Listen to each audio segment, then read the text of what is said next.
Joining me to offer context to today's attacks is Andrew Radin. He's a political scientist and expert on Afghanistan with nonprofit think tank, the Rand Corporation. Andrew, good evening to you, sir.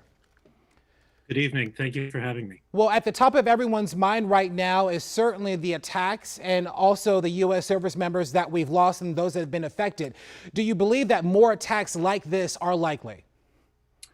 Unfortunately, yes.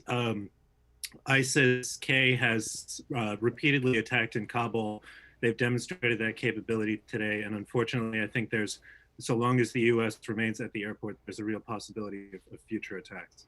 Yeah, you were talking about ISIS-K. The president also talked about that organization earlier in his remarks. Do you expect that, considering what's going on in Afghanistan right now, that this could potentially become a draw for other terrorist groups to function now that the country is under Taliban rule?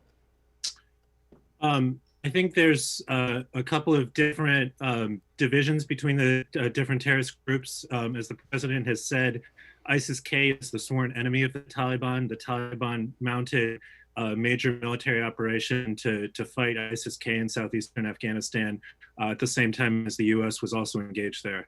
I do think that there's risk of foreign fighters continuing to go into Afghanistan.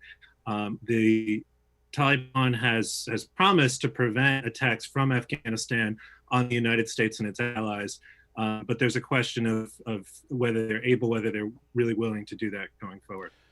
So at this point, what options do the White House have at this point? What kind of will potentially change the plans? What can they do?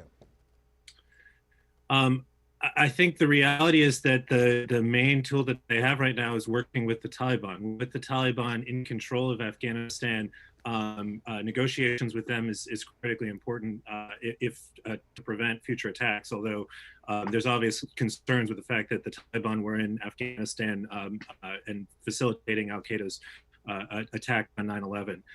The president has talked about maintaining a unilateral counterterrorism option. I think that just becomes harder now that U.S. forces are out of Afghanistan and operating from over the horizon. I think that'll also conflict with whatever U.S. negotiations are going on with the Taliban.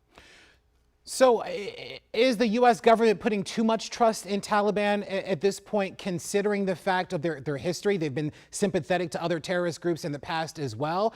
It seems like the U.S. is really relying on them to do their part to help facilitate this departure.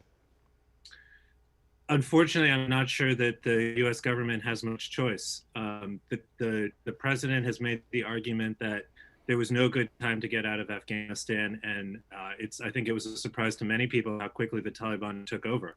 But with the Taliban in control of Kabul, in control of the country, unfortunately, I don't think there's other options right now. No doubt a precarious situation happening in Afghanistan right now. Andrew Radin from the Rand Corporation, thank you so much for your time. Thank you.